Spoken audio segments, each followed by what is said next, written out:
Here we are. Welcome, everyone. I'm Osmarie. I'm the founder of Ozmworld Business and Life Transformation Coaching. I provide business coaching to those individuals who wants to transform their lives from being an employee to entrepreneur. At the same time, I provide transformative energy healing in the form of chakra reading, activation, and balancing. So, yeah, that's a short introduction about me. So yeah, my name is Philippe, the founder of Universal Truths. Started back in the late 90s. We channel a lot of information about spiritual growth, spiritual evolution, particularly relative nowadays in this day and age of rapid frequency changes.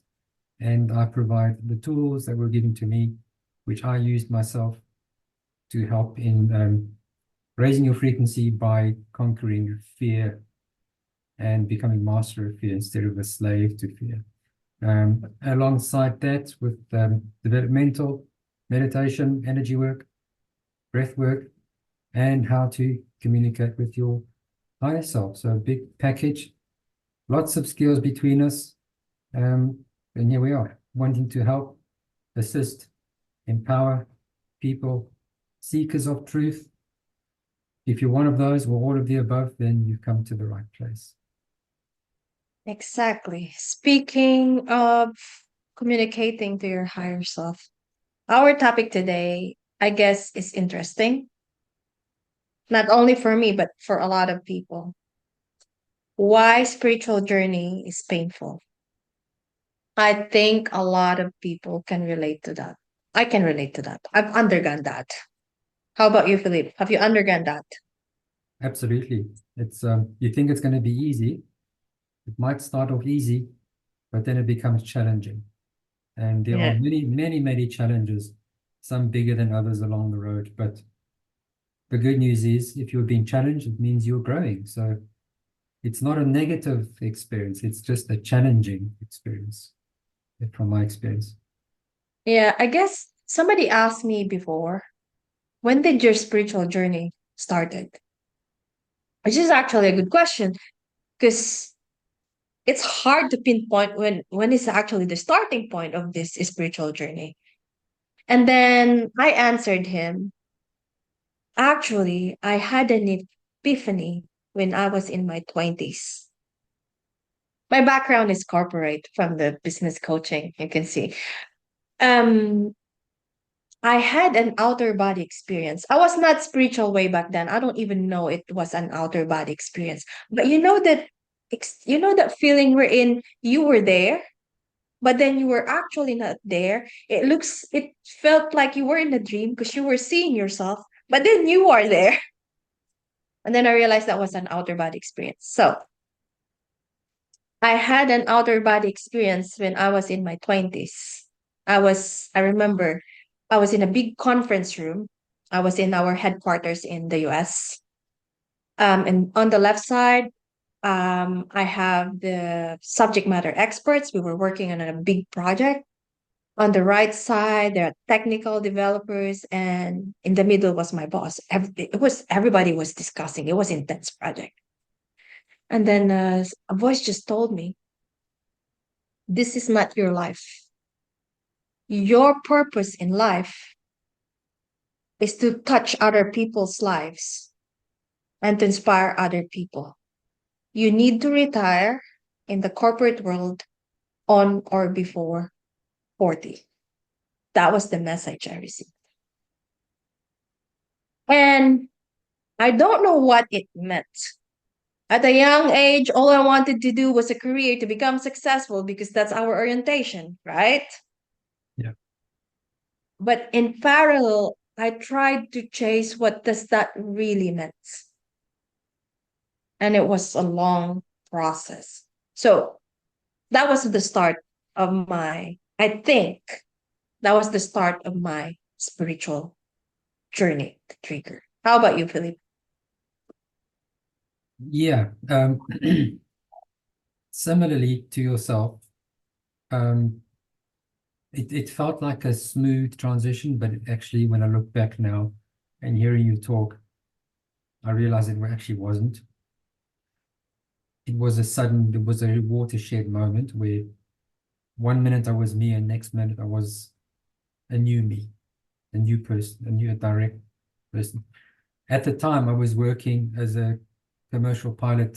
Had a contract in Central Africa in Uganda. I was based just outside Entebbe Airport, which is about 5 degrees north of the equator. So the weather's always the same, which is okay. And as the crew, we were issued with a house. It was myself, two other pilots, and an engineer. And we had this house literally 100 meters from the shores of Lake Victoria. And life was normal. We would fly in the morning, schedule, fly in the afternoon, schedule.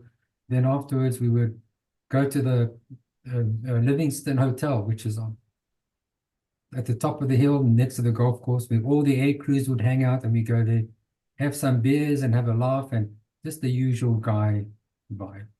One night, I went to sleep, not knowing any different. And I suddenly found myself, as you mentioned, in this place. I was like, am I awake? Am I asleep? Where am I? What's going on? Why does this seem so real? I was in a house with a very large window looking out into a big garden. And I remember on the left-hand side, there was like a kitchen area, and my mother was there, my stepfather was there. And I walked up to this window and I was looking outside. The next thing, from the top right-hand side, I saw like something coming down from the sky, like Superman. It looked like a man was flying through the sky. I was like, this is weird. This is interesting. And as it got closer and closer and closer, I realized this was my brother. My brother had passed on when we were both very, very young. But somehow I recognized the frequency, and I instantly knew it was him. And he came and he stopped, like Superman stops, hovering above the ground a few meters through the window. And I was like, oh, wow, this is incredible. Then he came closer and he reached through the window. I thought he's going to break the window, but nothing. Reached through the window, grabbed my right hand. And as he grabbed my right hand, my world exploded. There was an explosion of unconditional love like I've never experienced before, and only once since, with an other dimensional experience.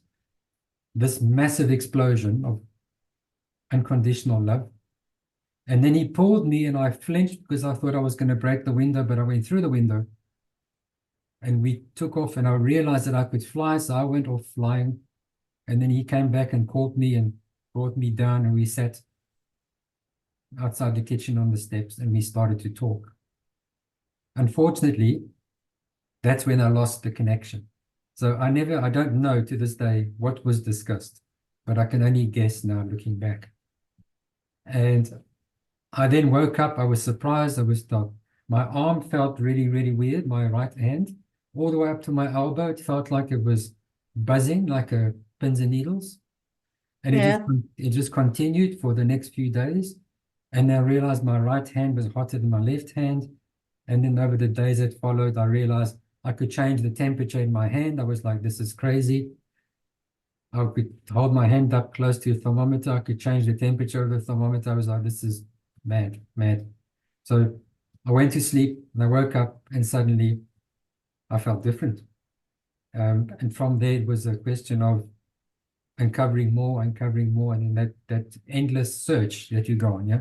That endless quest started from that day. As I've said, that was the start of what does that mean? And then chasing, what does that really mean? Can can you comment down below what was the beginning of your spiritual journey? It's good to share. Because like for me, it was that epiphany. I had an epiphany, Yeah. which was an outer body experience.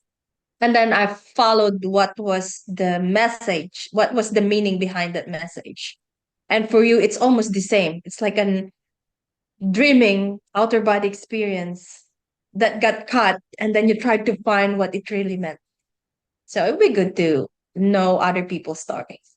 Yeah, no, if anybody wants to comment on how what they experienced, that'd be great to hear. It's always interesting for me to hear those stories, those events, to see what experiences other people have. Because of course we chase our own, we end up going on our own mission and we become, Yeah, because at the end of the day, the goal is to share and learn from each other yeah, and to know that you're not alone. We are all experiencing the same thing. So yeah, going back to the searching process, um, at least on my side, after that, I know I have something to chase or something to look for.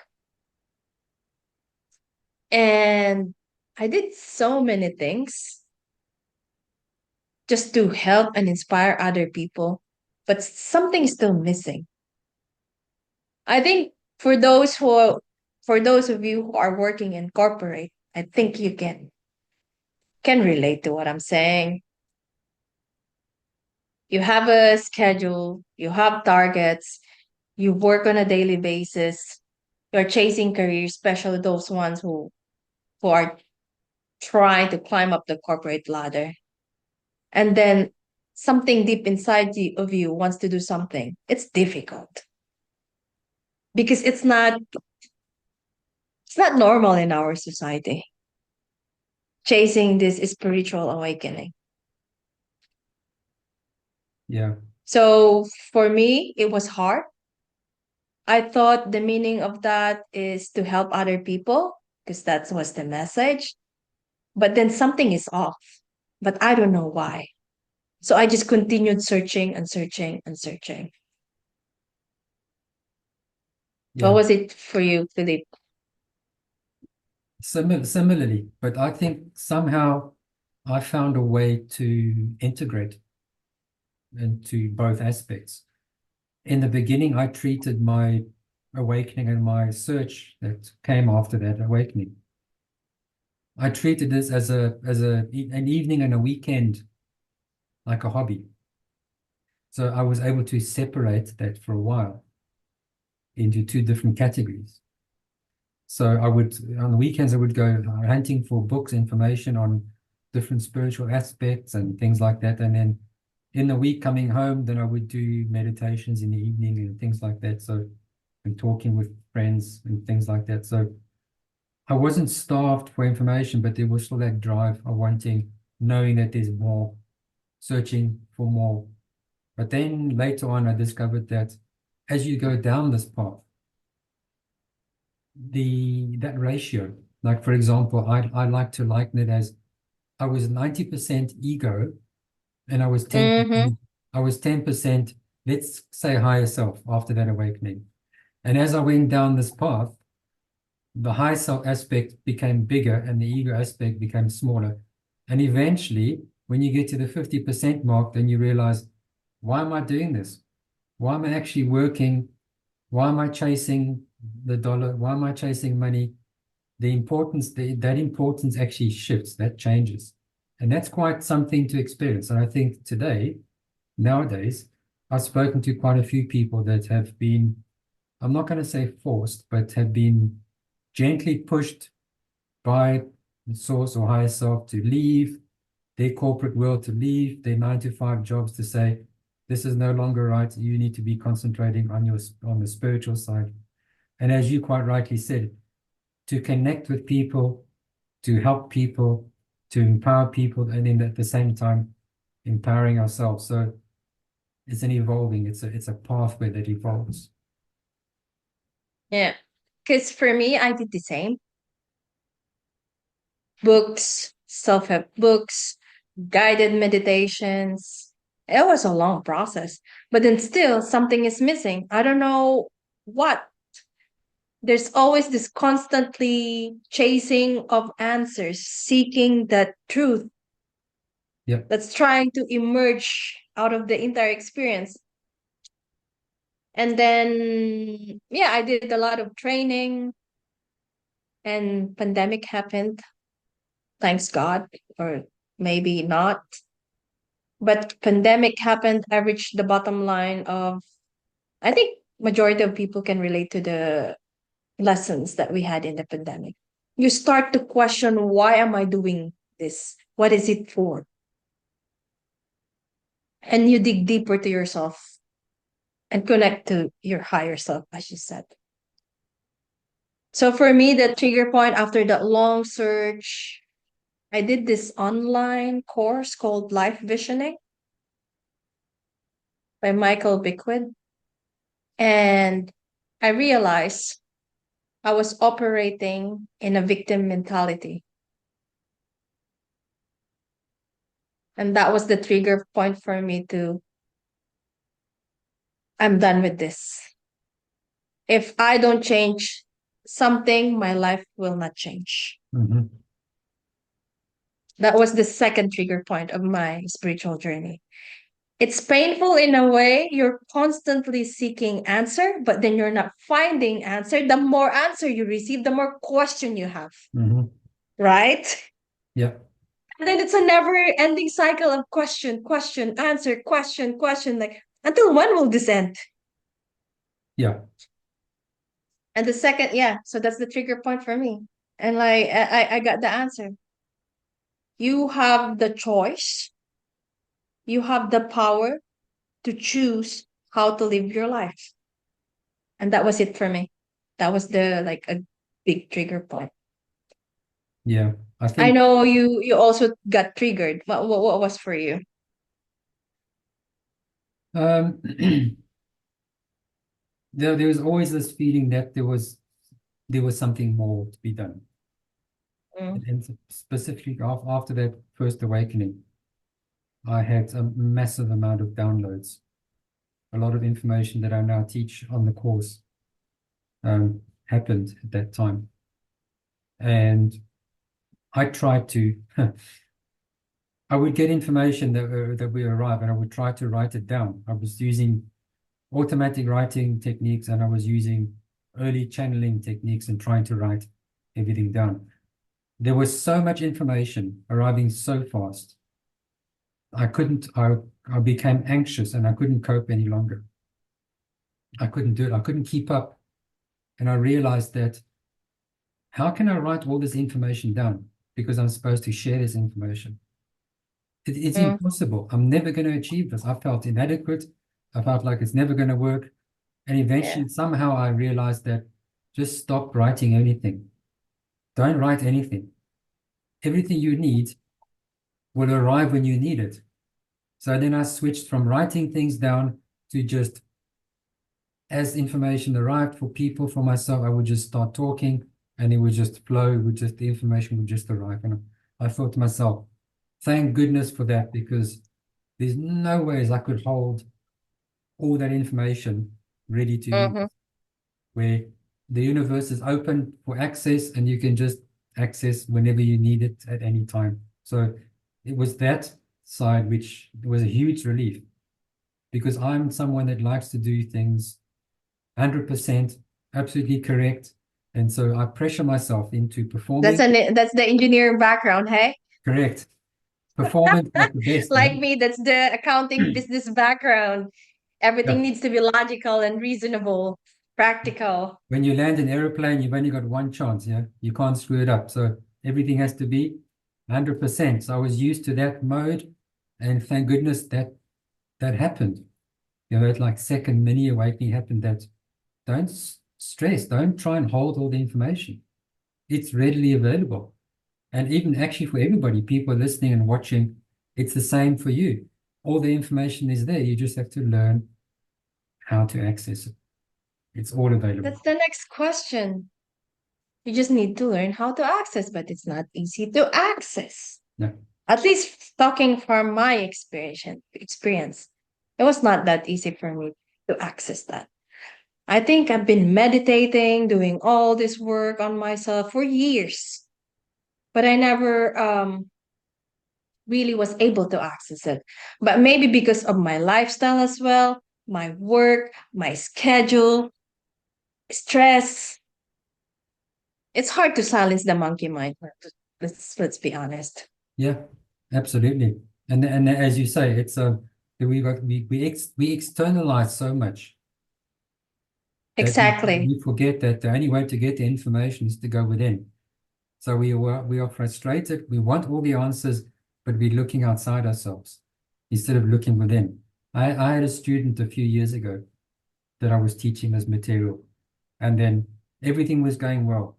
And then when they came back to feedback session, she would come back to me and says, "Oh, but when I saw on Google, I saw this and this," I would say, "Whoa, stop. I'm going to stop you right there. Stop consulting Mr. Google. Go inside yourself." Yeah. Mr. Google will give you some 1,000 different answers, but it will not be the right one for you. So we have to go within. All the universe is inside. All the information is there. It's true. That's actually one of the things I've learned. So, yeah, third lockdown, I underwent depression and I said, I'm done with this life. I really changed. I did a dramatic change in my lifestyle. I did, I gave up almost everything of my material possessions. Living in Paris, working in corporate, you need to be dressed up.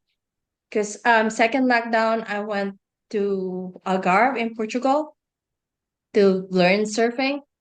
And then I came back. I've survived for 2 months or no, 3 months in a tiny luggage. I went back to my apartment in Paris. I saw all my clothes, all my shoes, all my bags. And I told myself, you survived for 3 months in a tiny luggage. You don't need all of this. And also during my travels, I observed the people who have less, not having fancy titles or fancy careers, all these things, they are happier. People who have simple lives are happier compared to people who are living in the city stress, chasing that power, money, glory. So, bottom line, I got rid almost all of my material possessions. It was hard when I was sorting which one to give, which one to sell, which one to keep. But honestly, it's one of the most liberating process Mhm. I've done in my life. I realize our material possessions are actually possessing us instead of us possessing them. Yeah, yeah. It's a good and what you said. It's a magical experience when you do that. When you It's a suddenly have liberating process. liberating process, as you say. Um, and I haven't done it for a while, but at one stage, what I was doing every 6 months, I would look around and say, right, what can I get rid of? And giving stuff away and stuff that I haven't used for years. Why am I still hanging on to this stuff? It's just, as you say, these things possess you. Instead of you possessing them. Correct. So attachment, yeah. Why are we attaching? And but the thing is, that this is what we're taught by the world, by this experience.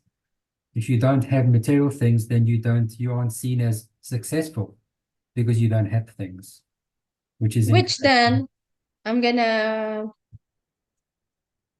add to that because I got rid of everything. Not everything. I still have few left. Otherwise, I don't have any clothes.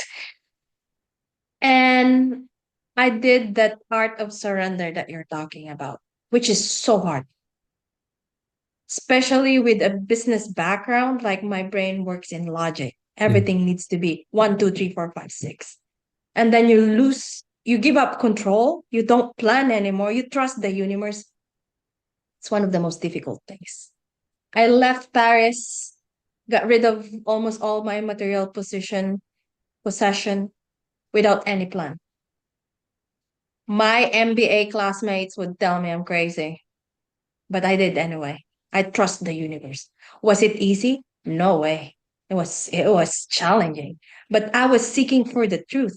I was seeking for that answer of that epiphany I had when I was in my 20s. Yeah. And once you start talking about um, evolution of soul, evolution of self, and once you start working within those parameters, once you start to use surrender actively, this is when it gets really, really difficult. You've been through it, you know what it's like. You realize I'm now sacrificing, it feels like you're losing, but in actual fact, you're gaining.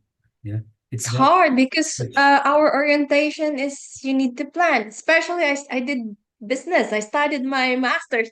It's like everything needs to plan. You have to have a strategy, all a roadmap, all these things, and then suddenly you have to reorient and change your mindset to trust the universe. And people would tell me you're crazy, Yep. and it was not easy.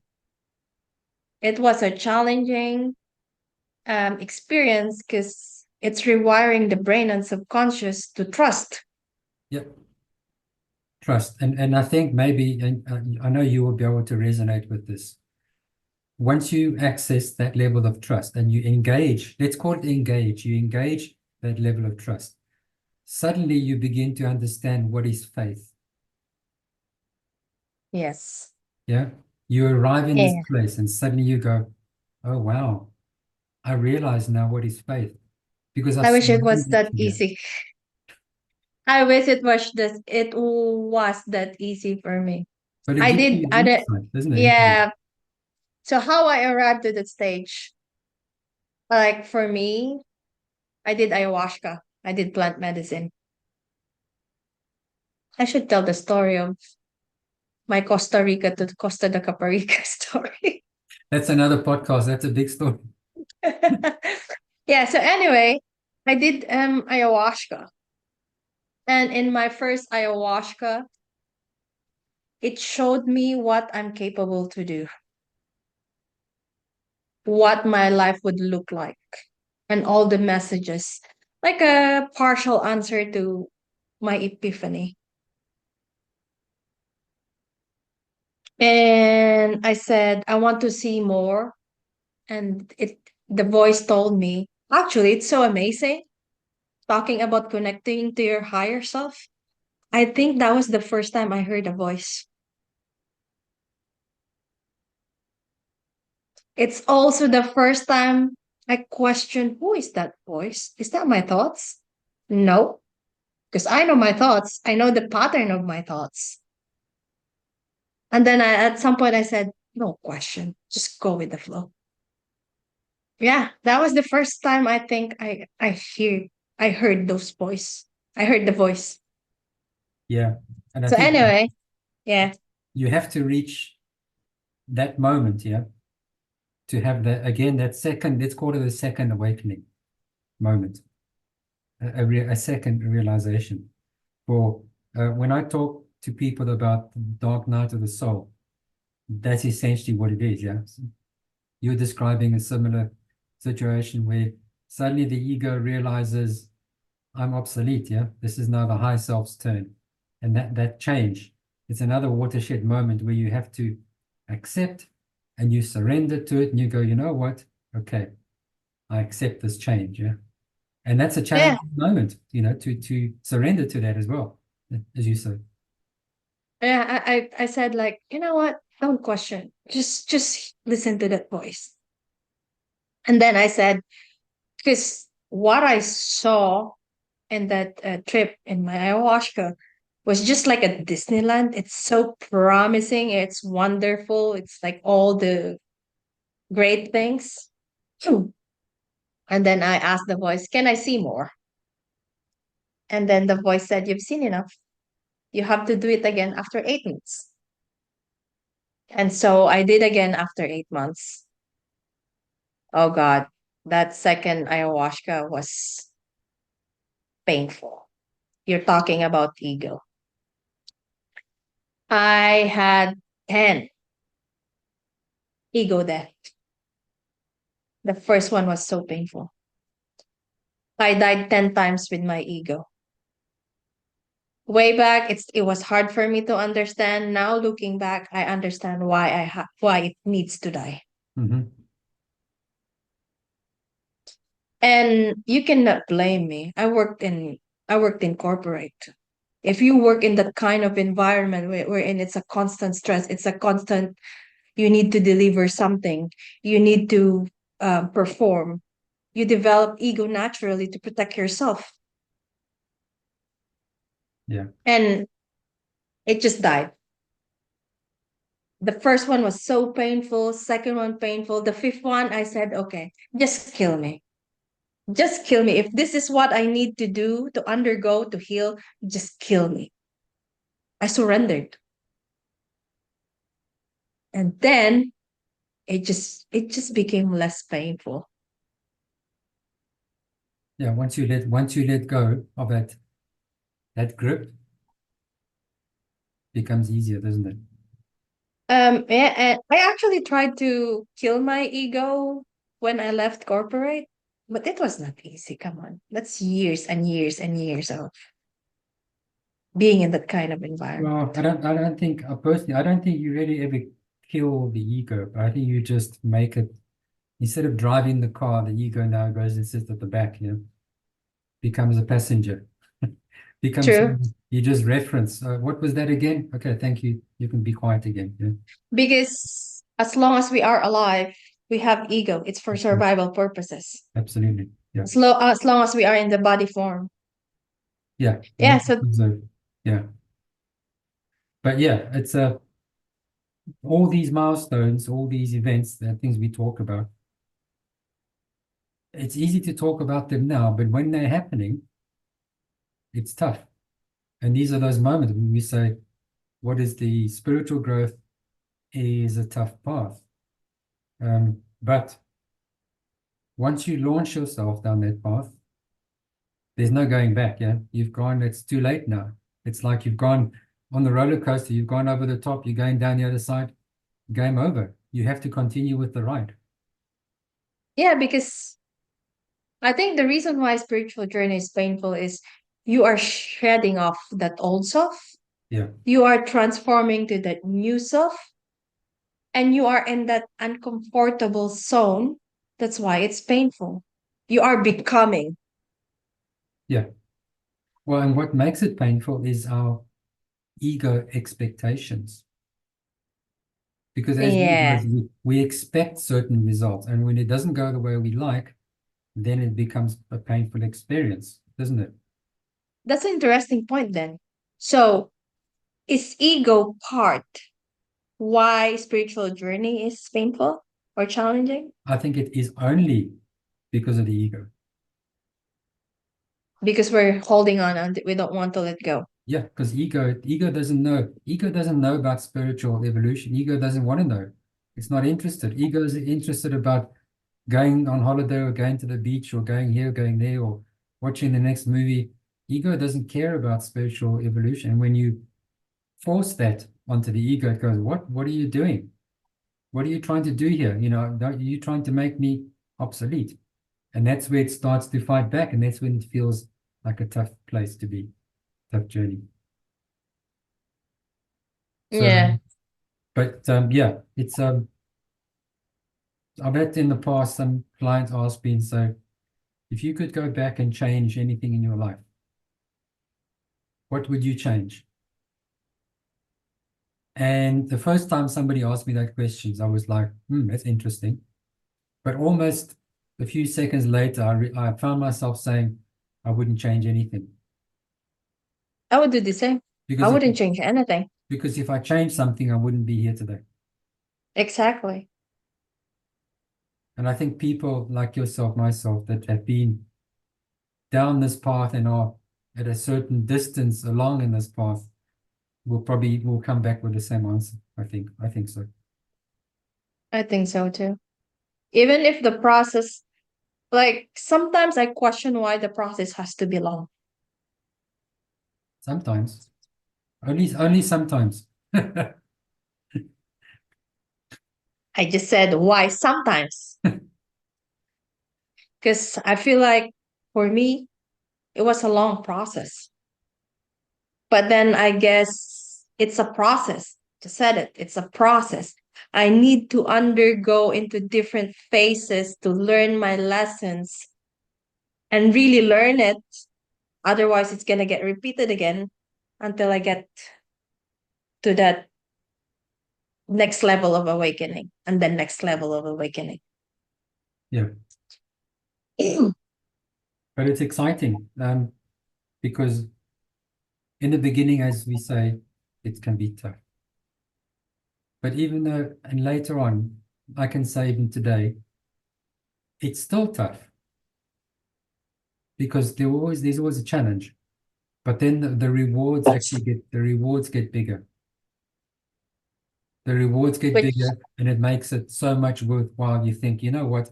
I don't care if it's tough. I'm just going to surrender to this because I know tomorrow I will be rewarded for the work I've done today. So you change into that mindset. which uh which is a trigger for me to tell you my last ayahuasca, because it's exactly the same thing that you're explaining right now. So my second one was so painful that I don't want to do any ayahuasca. And I was doing meditation one day, and the voice told me, do an ayahuasca. It's my higher self. And I checked the retreat center if they have ayahuasca. They have a ayahuasca scheduled that week. And the theme was transformation. So I said, let's go for it. So I signed up, went there,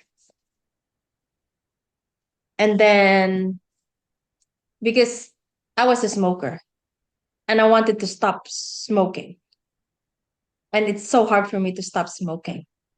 And one of the reasons why I wanted to do ayahuasca is to stop smoking.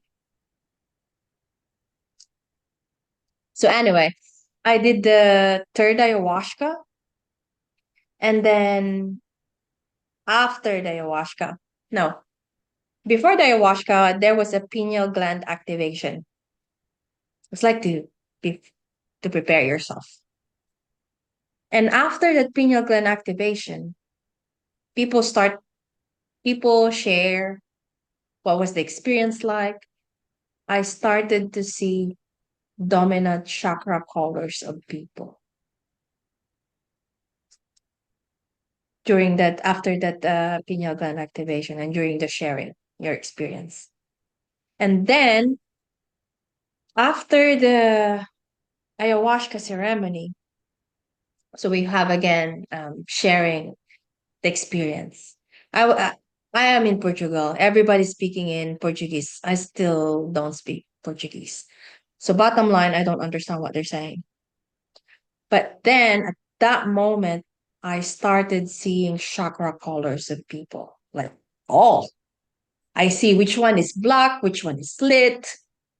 And I was telling myself, am I going crazy? Why am I seeing this? And then I said, just trust. I don't understand at all whatever they're saying. But I understand because it's in Portuguese. I don't speak Portuguese. But I understand the entire journey that they underwent. And I can see chakra colors. And I think that was the height of that spiritual awakening for me. I just started to activate my psychic abilities. But I guess my friend told me you always had that, which is true. I think as a kid, I always had that. But then you study numbers, you study business, you forget all these things. Mhm. And then it's like this full circle moment that I went back to what I had as a kid. Only now it got amplified with all the work that I did. It paid off, as you said. It's a painful process, but in the end, it paid off. So yeah, now for me, that was Yeah. like the high trigger of my spiritual awakening. The mere fact that I would see chakra colors of people, like I close my eyes, or even I don't close my eyes, just see it. Well, I can do that now, but I don't do it because it's a violation of privacy. And I thought after that spiritual awakening, it would be easy, but then it's again difficult. Yeah. Yeah. And while you were talking, I had this thought, feeling that arrived that said to me, the reason for our experience in this dimension, because we are very far away from the light.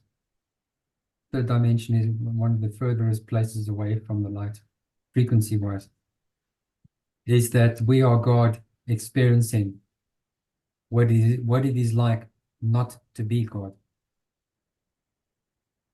That's deep. You have to explain.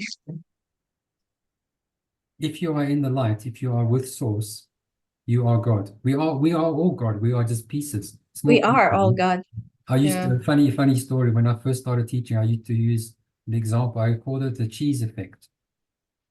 Imagine a big piece of cheese. Mm-hmm. If you cut a small piece from that cheese and you take it and you put it 5 kilometers away, it's still going to be cheese, yeah? Doesn't Mm-hmm. change because you change location. Same with us, yeah? Because we came here, we are still part of God, even though we don't think so. But because we're so far away from the light, we are still light. But we're experiencing, we are enveloped in fear. There's a dark blanket that surrounds this little light. This is how my master teacher explains it.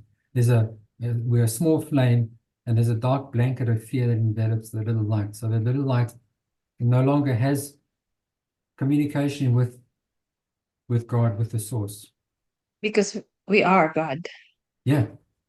So therefore, being enveloped by this fear, which is the third dimension, we think we are not God. We believe we're not God. So we are experiencing what it is like not to be God. And then this Yeah. journey starts to come back, to rejoin, to believe, to re-experience. It's the coming back, it's the exploration. So that's what that means. It's so interesting what you're saying. Because during my first ayahuasca, when the plant medicine kicked in, I got transformed into a molecule, then into a frequency.